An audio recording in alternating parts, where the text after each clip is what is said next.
To start this off, I'd like to give a bit of context. This happened 4 years ago. I'm a girl, and at the time this happened, I was 12, going on 13 in just about a month or two. The friend I mention in this story was 14 at the time. My friend Sally, who I was staying with that night, was quite a bit older than me. At least at the time, the 2-year age gap seemed quite big. At 12 to 13 years old, I was just about to start my second year of middle school, whereas Sally should have been about to begin her sophomore year of high school. I met her at the beginning of my first year at a new school. She was older than the other kids in our grade, and was considered one of the more popular kids. I think that was what drew me to her at first. We became fast friends, and before we knew it, we were spending every single weekend together. Seriously, every single weekend. Nothing seemed to be out of the ordinary. It was your typical Friday night. We carpooled to her family's apartment after school. I've always been a picky eater, so when her family had dinner, I decided not to eat with them that night. Instead, I just snacked on a Pop-Tart that I'd stowed away in my backpack, just in case they had ordered something that I wouldn't eat. Something to note is that her family was very religious. I wouldn't go as far as to say they were fanatics or anything, but they didn't allow their kids to watch horror movies or anything that was rated PG-13 or older. I guess it stemmed from the desire to protect them from something they deemed inappropriate. Sally's mother had an irrational fear that scary movies had satanic messages, whatever that means. So when we asked to watch The Purge, her mom obviously said no. After some negotiating, though, she agreed to let us watch Hunger Games instead. After the movie, Sally and I went to hang out in her room. She put on some music, and being the age we were, we gave each other makeovers. By the end of it, we were looking much older than just 12 and 14. This part of the night is when things started to seem off to me. You see, Sally wasn't the most positive influence. Despite being my best friend at the time, she was very manipulative and honestly got off on putting me down. She also had this habit of talking to men online and lying about her age. She showed me some texts between her and the man she was talking to. I can't quite give you an exact recount of them, but they consisted of him trying to convince her to meet up with him desperately and just the usual things you'd expect from a creep online. According to him, he was 19, tall, and blonde with soulful blue eyes. Once I saw the texts, I asked if she'd ever actually seen a picture of him. Even at that age, something didn't sit right with me after seeing those messages. She showed me what he looked like, and he was very clearly not 19. This man was at least 40 years old and looked like he lived in his mother's basement.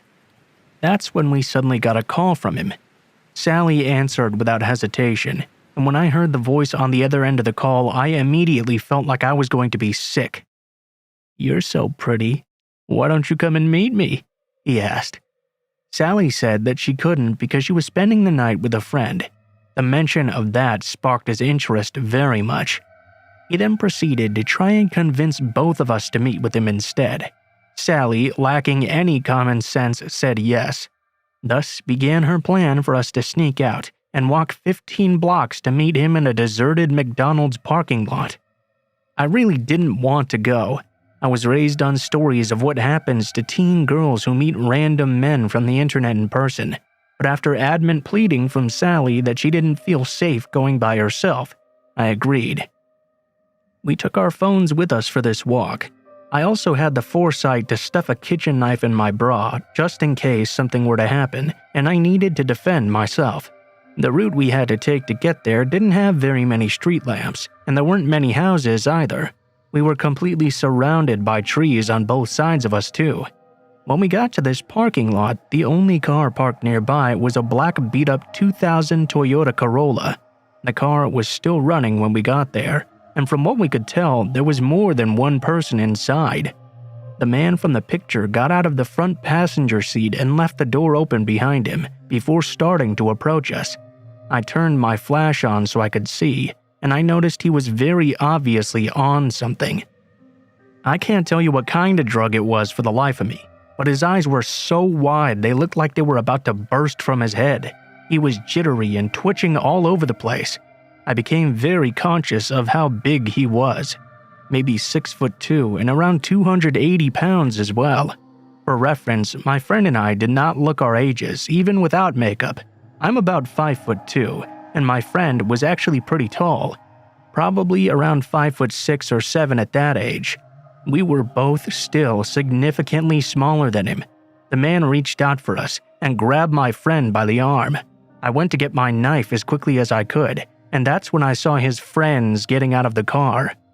He started to invite us back to his car and offered us booze and drugs, but after seeing me pull my knife and seeing that I was ready to call the police as well, he released my friend.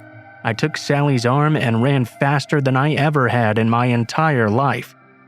We took the long way home to avoid them finding out where she lived, just in case they decided to follow us.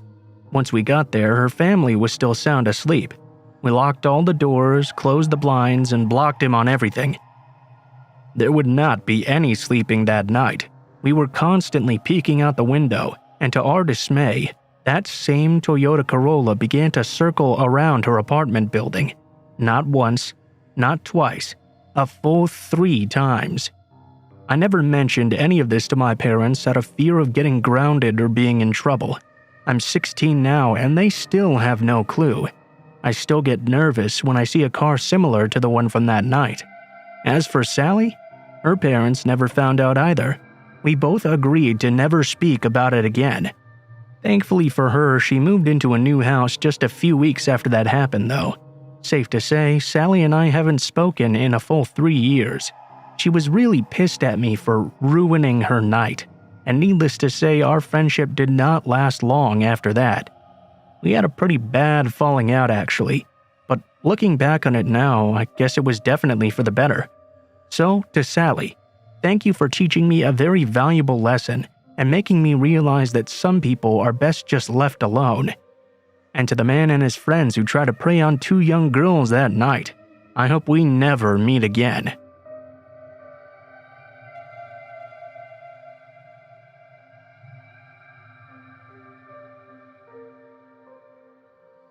So this happened a few months ago. I'm a sophomore in college and was traveling down to my hometown over break. I was having some relationship issues with my stepmom, so I didn't want to stay at my dad's house the night I arrived at my hometown. I phoned a friend of mine from high school and asked if I could stay at his place instead. I knew from social media that he was still in town, and I've stayed at his place before, so I knew there would be a place for me to stay if they would still allow it. My friend, let's call him Z, seemed like a pretty normal dude. We weren't like best friends or anything, but we were pretty close by the time we graduated.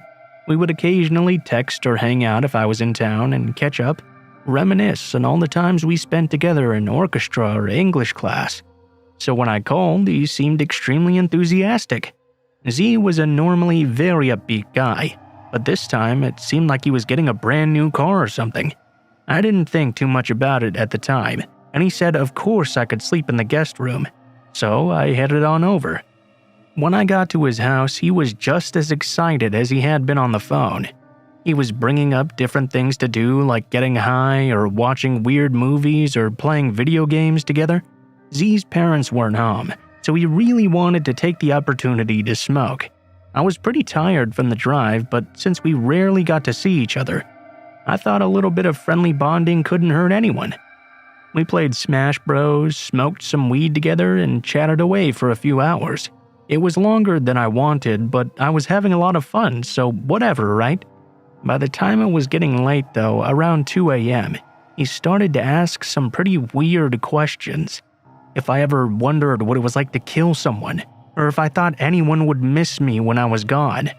This, along with some pretty normal questions, like if I had a boyfriend, how my parents were doing, if I was making a lot of new friends at school. It gave me a weird feeling though. I was confused in the moment, but it didn't hit me until after that Z could be assessing me for something bad. The weirdness of it all just made me want to go to bed. We stopped the game and both went into the basement where his room and the guest room were. We say goodnight and I go to my room and get ready for bed. I'm having a bit of trouble sleeping though.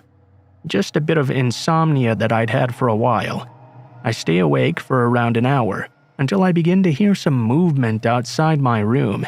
The walls were pretty thin, so I could hear footsteps walking past my door and up the stairs to the main floor, then back down quickly after. What struck me as odd was that I didn't hear the basement door open, which creaks when it does. The light also didn't turn on either, so I was confused about what Z was doing. I heard him go back into his room, but I had this odd feeling.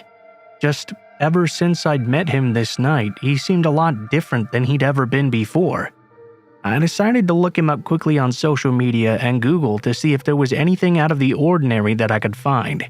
Everything seemed normal at first, until I found his Tumblr, which was linked from his inactive Twitter account that I still had on my Twitter contact list.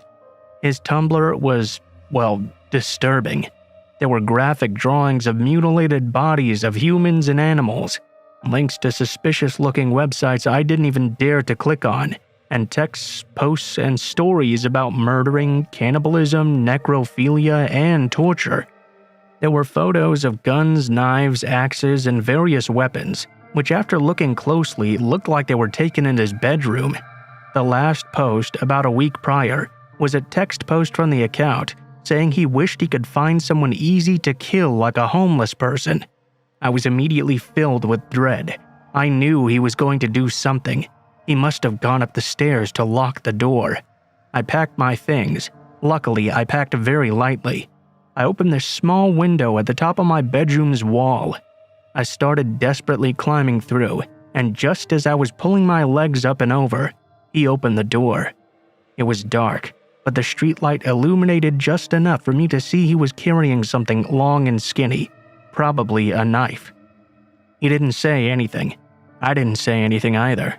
I just turned around, hopped in my car, and drove away as fast as I could to my dad's house. I immediately blocked him everywhere and reported his Tumblr account, but not before telling the police.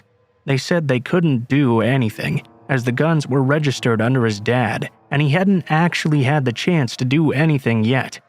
Nevertheless, I also told my other high school friends not to hang out with Z anymore. Ever since then, I've been creeped out whenever I meet new people. Just the realization that someone I knew so well could underneath be this person who would want to hurt me so bad, who would kill me for no reason. I don't know what you're doing now, Z, and I'm not sure I want to know, but I do hope you're getting help.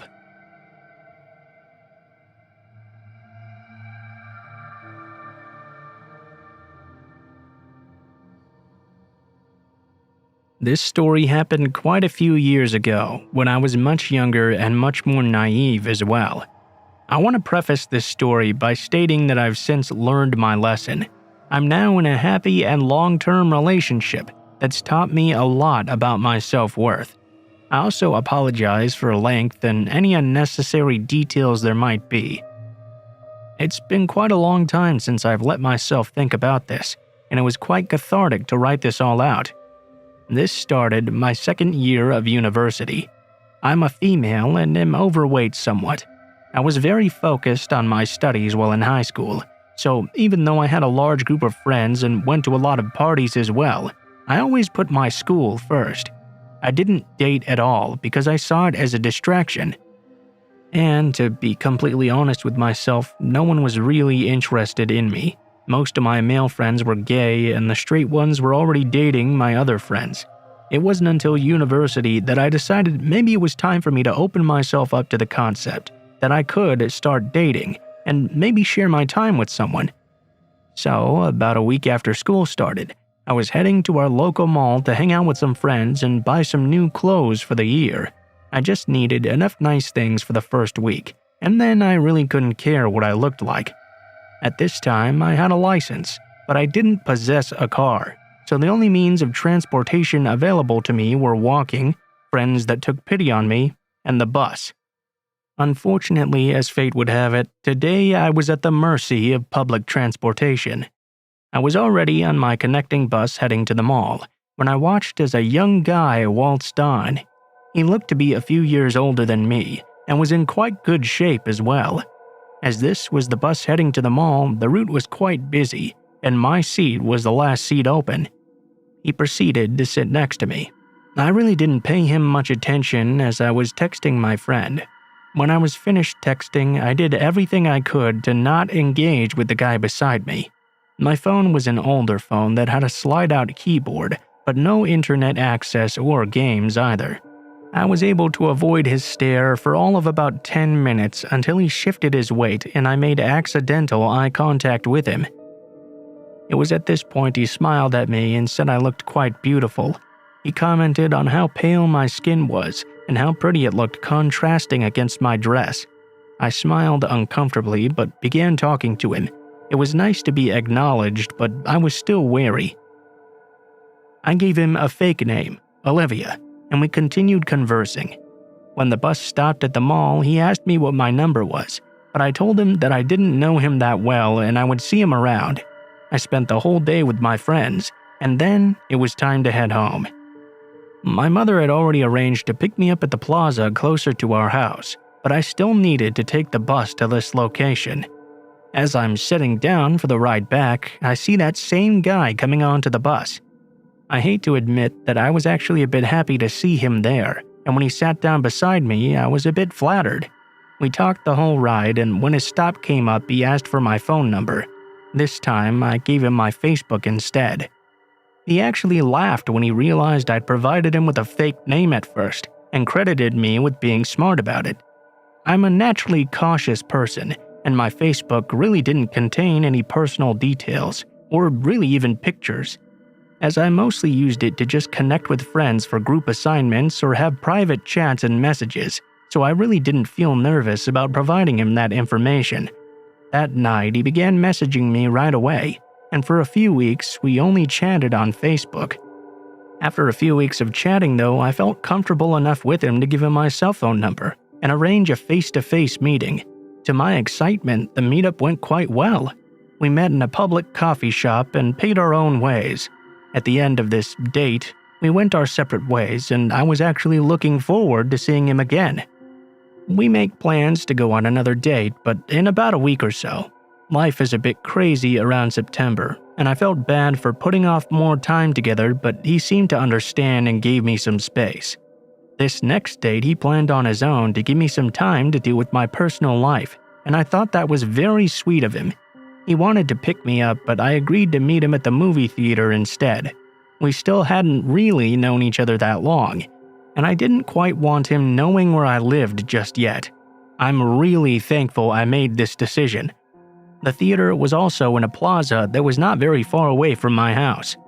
We went to see Paranormal Activity 2 in the theater. I love scary movies so much. I actually find them more funny than scary. The entire movie I was laughing, having a grand old time, but when I looked over at him, he didn't seem so pleased. This put me on edge, but I tried not to worry and chalked it up to him not wanting to look scared in front of me when I'm clearly not afraid or something. When the movie ends, he proceeds to explain his plan and why he was looking so dour. He was hoping I would get so scared that I would jump into his arms for protection, and he would be able to use that as a segue into more intimate activities. The dinner plans we were supposed to have afterwards weren't real at all. He was just hoping to take me home with him. I was not okay with this plan, so I faked that my mom had called me and I had to go home immediately. He asked for a ride as he actually had walked over to the theater. I agree, and we get in my car and I drive him to his house. I figured out that he didn't have a car at his disposal and was originally going to come pick me up in a friend's car. He also lived a 2-minute walk from the theater. As I drop him off at his house, he goes in for a kiss. I try to turn my face, but he holds it in place. When he's finished kissing me, he's talking about how much he loves me and is looking forward to spending all his time with me from now on. I was floored and disgusted with the situation a bit, so I laughed nervously and said goodbye. Before I reversed out of his driveway, he tried to open my driver's side door, but thankfully it was locked. My window was slightly rolled down though, and he tried to shove it down with his fingers. When I didn't relent, he proceeded to kiss my window and then let me leave. I was officially creeped out now and wanted to get home as fast as possible. For the first few days after the date, I felt very uncomfortable with the whole situation. He had started texting me non-stop and the texts were getting progressively creepier. They started from the typical I love you stuff, then went to I can't wait to marry you, and then our babies are going to be the most beautiful babies in the world. I had only known this guy about a month and he was already talking about babies and marriage. I showed a friend the text and explained the situation. She gave me a big hug and told me her own story. She suggested that if I was really done with him, that I should just break up with him. Just because he made the first move, I wasn't a prude or a tease for deciding to end it. I didn't know him anything. I felt so much lighter after talking to her that I messaged him right away and broke things off.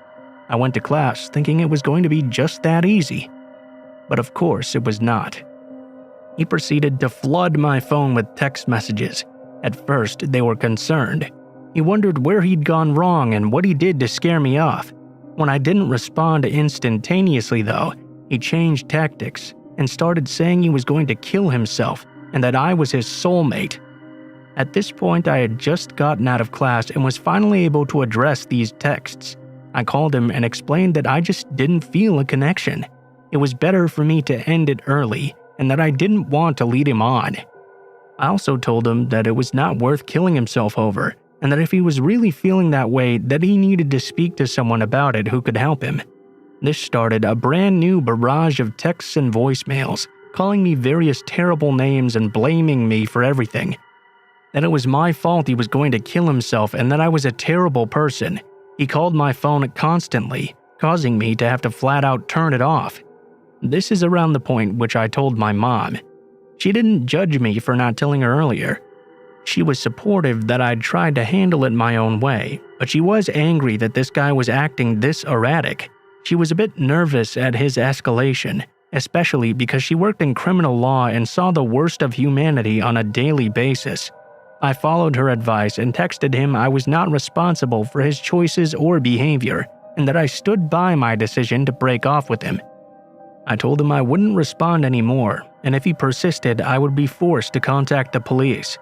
The last part only made things worse though, and he continued to send me messages about self-harm. When I stopped responding, he turned to threatening me and my family. He threatened he would find where I lived and kill me, and then hang himself as well. I immediately removed him off of Facebook and warned all my friends not to give out my personal information to anyone. I was comforted knowing he had no idea where I lived, but I frequented that plaza often with my family. I was scared he would see me one day and follow me home. The scariest thing was that I only lived 5 minutes away from him, so it was feasible that he could randomly spot me anywhere in our neighborhood. I became a recluse, and the messages continued. They would get more and more aggressive. At first, he was only threatening me, but then he began attacking my family as well. When he threatened to murder my sister, I lost it. I'd had enough, and I was ready to stand up for myself. I called him and waited. When he picked up the phone, he tried to act all sweet. I didn't even give him any chance to try and smooth things over with me though. I told him that threatening me was one thing, but coming after my family now was another. I told him he was a horrible person and absolute filth. I also said a few things I'm not proud of, but in the moment they made sense to say. I told him it was over. I was done with his bullshit.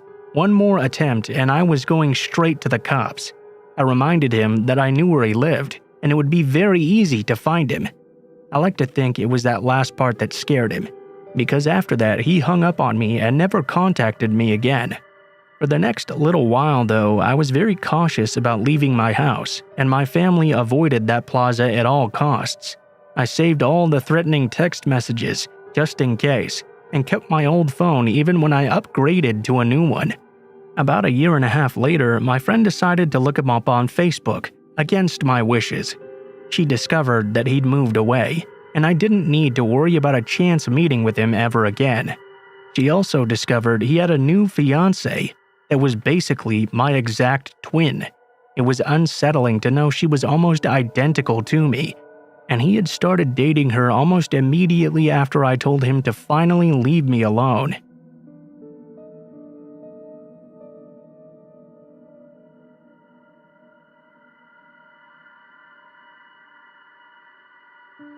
So let me set the scene. It's late summer, I'm 18 and I had just recently moved 2 hours away from home to attend university. My course was a fairly niche one, prehistory and archaeology, so there aren't really that many students. Maybe 50 total who start the course every year. I have pretty severe anxiety, to the point where I'd be unable to just talk to strangers sometimes, so making new friends was very hard for me. A few weeks into the semester, a guy starts to sit next to me in our shared classes. He introduced himself to me as Michael and told me he was 32. I'm not judgmental at all. I actually think it's really great when people who are a bit older decide to go back to university. But this guy clearly looked like he was in his 40s. It was a bit odd of him to lie about such a thing, I thought to myself, but whatever. I'm just glad I'm not the weird girl who never talks to anyone in class anymore. We talk a bit, and after class, I'm on my way out of the building. I put in my headphones when he taps me on my shoulder. I really hate when strangers touch me. He asked me what song I was listening to. I told him. He immediately goes, "Oh yeah, that's the band with the sexy lead singer who always wears lingerie, right?" I'm just like, "Yeah," in a pretty hesitant tone. What a weird comment to just make to somebody. He continues by asking me what I was up to now. I tell him I'm on my way to get coffee before my class an hour later, and he just invites himself to join me. So we get on the tram to go to the place where I get my coffee, and he keeps recommending me various music to listen to. All heavy metal bands, which I'm really not into and never implied I was. I guess he just assumed because my hair was red at the time. As we got to the coffee place, we order, and he insists on paying for my coffee. As we wait for our drinks, he asks me for my phone number. I don't ever give my number to people I don't know, and the whole thing was already making me really uncomfortable at this point as well, as he started to move closer and closer to me. Again, really uncomfortable, my anxiety brain starts to ring all the alarm bells. He hands me his phone. My name is already in his contact list, just waiting for my number. Panicked, I put it in, pretty sure he's exactly the kind of guy who'd try to call immediately to make sure I didn't give him a wrong number. And surprise, surprise, he did just that. Side note, please don't ever do that. When someone gives you a wrong number, they aren't into you but don't feel comfortable to say no. I go to my uni building my next class is in. He follows me there, too. He didn't even have a class there. He just wanted to follow me around, I guess. I'm about 40 minutes early for my class, but at this point I was so uncomfortable about this guy that I was just happy to have any reason to leave. As I'm telling him I'm off, he goes in for a hug and kisses me on the cheek. I give it an awkward laugh and run off. After this, he'd text me all the time. Just pointless shit and actually some pretty racist, completely random memes. I tried to avoid him as much as possible. I started to skip classes I knew he was in, or coming late so I could get a seat as far away from him as possible, and close to the door so I could leave quickly afterward. After I made a couple of friends by just inserting myself into an already existing friend group, we started to realize he had actually pulled this shit on several people and made many of the students super uncomfortable. He was reported to the uni for being a creep. Of course, they didn't do anything. He also turned out to be a complete nut job when he held presentations and seminars and argued with professors after they told him how wrong he was about basically everything. We have to work in an excavation site for a month in summer, and everyone who worked with him said he was a horrible person. He was ultimately expelled for various reasons, the final straw being when he called the department head a Nazi for not taking him on an excursion that was already full. I did, sadly, see him again after that, when I was sat on a park bench in front of the uni. I hoped he wouldn't recognize me, as I had dyed my hair green by that point. But nope. He walked right up to me. I was absolutely terrified of him after hearing everyone else's stories. A friend had even hitched a ride with him once and he tried to attack her during it. Just said I had to get to my class and left immediately. I get anxiety just thinking about encountering him ever again.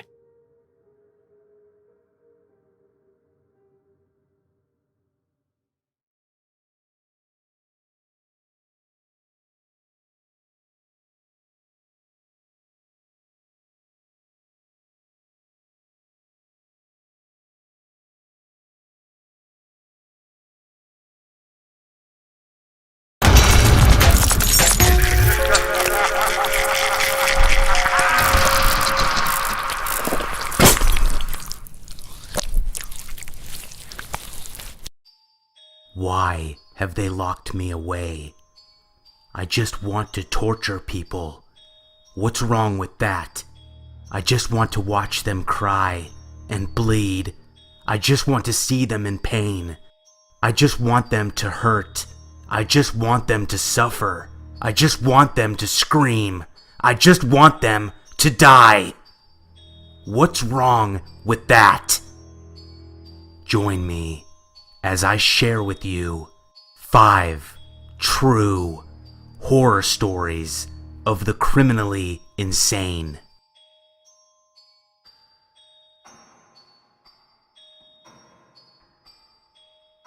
When I was in high school, you could say I had some mental issues. I'm not going to go into too much detail, but I was depressed all the time and thought about killing myself regularly. My parents had me go off to a psychiatric institution for boys.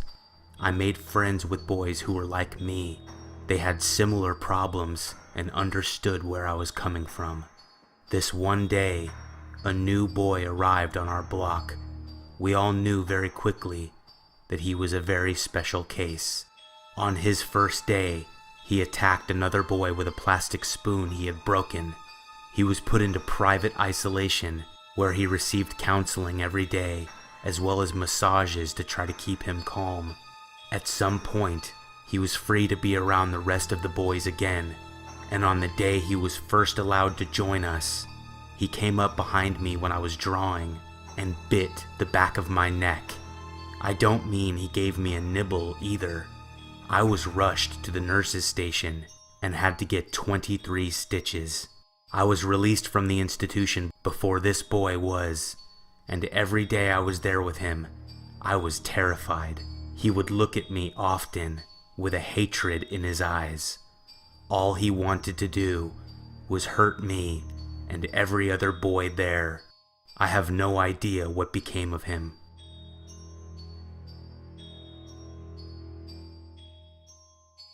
People turn absolutely crazy and creepy as hell when they get really sick. There's even a term called ICU psychosis, and trust me, it's real. The creepiest experience that takes the cake for me is this. I'm an ICU nurse, and I had a patient who was admitted for overdose. Very long history of mental health problems. She was thrashing around in bed, very combative, totally incoherent. The night that I had her, she started making decent sense, but still not oriented at all. She was extremely paranoid and kept talking about the man in black in the corner of her room. I'd hear her talking to him and screaming all night long. So I'd go in there and try to calm her down, but you could see the fear in her eyes. She was talking other nonsense about how she was in space and shit.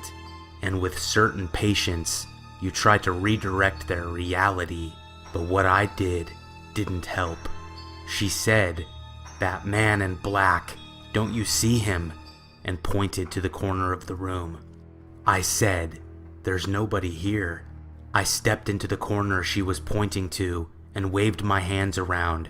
While I'm waving my hands around in the air, she had the most horrifically terrified look on her face that actually scared the shit out of me, like I had just assaulted the man in black.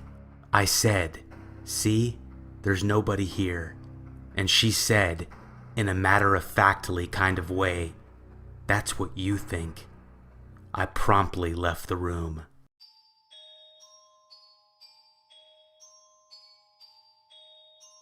My mom told me this story from her time at a neuropsychiatric ward while she was in grad school. She was making her routine room checks and happened upon the most horrific scene I've ever heard of. This was during the night shift, and generally all the patients' bedroom doors should be closed. So my mom turned a corner and noticed an open door. She saw a staff member's legs on the floor, halfway sticking out the door. When she looked into the room, she saw the patient, a woman with a severe postpartum psychiatric disorder who had just gouged both of her own eyes out with her bare hands. She was sitting cross-legged on the floor, holding her eyes in her hands. The first staff member to witness the scene, who was now laying face down on the floor, had a heart attack when he first witnessed the woman while he was making his rounds. My mom screamed for help and frantically tried to perform CPR on the staff member. All the while, the woman just sat rather calmly, holding her own eyes.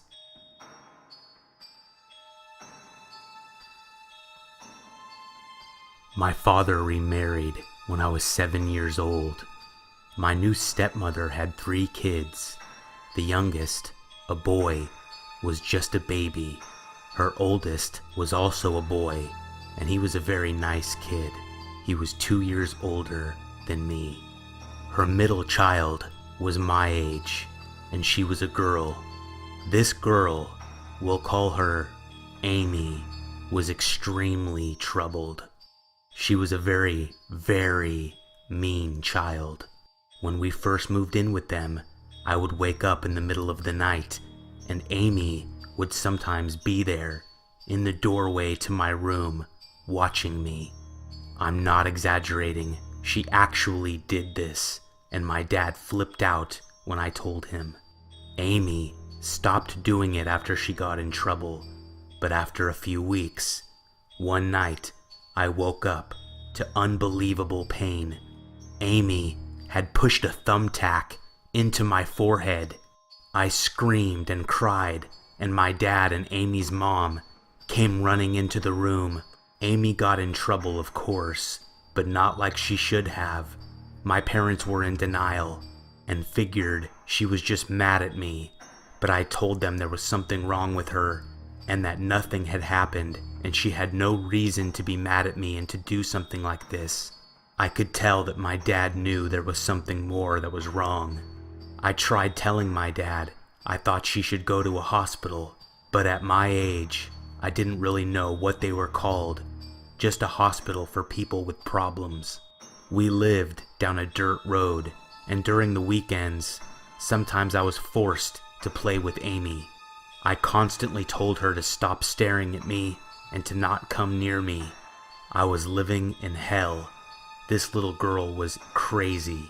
All she talked about was becoming a doctor so she could do surgery, but maybe not good surgery, as she put it.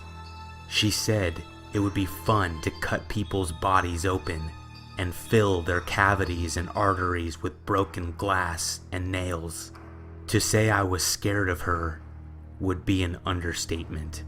One day, I was playing in my room when she told me to come with her. She wanted to show me something. I followed her down to the creek by our house, and when I got there, I almost fainted. She had brutally killed a bunch of ducks. I ran home and cried. She told me that if I told anybody, she would stick thumbtacks into my head again. My dad and her mom eventually got divorced a couple years later, and it's been many years now. About 5 years ago, I saw on her mom's social media account that she was committed to a mental institution. Surprise, surprise.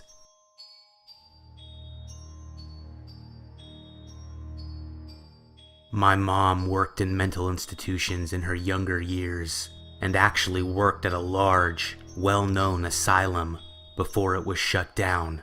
There was one woman there that thought she was a vampire of sorts. She was only allowed out 1 hour a day, and they had to use safety precautions.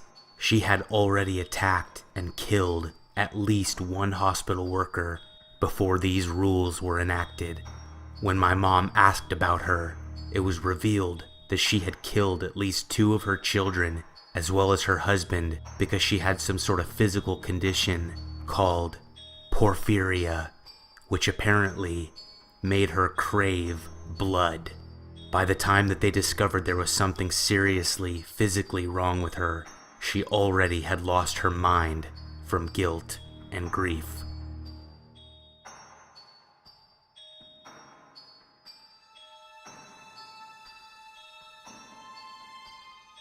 I really hope you enjoyed these stories. Do you want more being scared more often? Then please click the link on screen to visit my Patreon page to learn how you can make that happen. Please remember to like the video and share it with more people that you know enjoy being scared.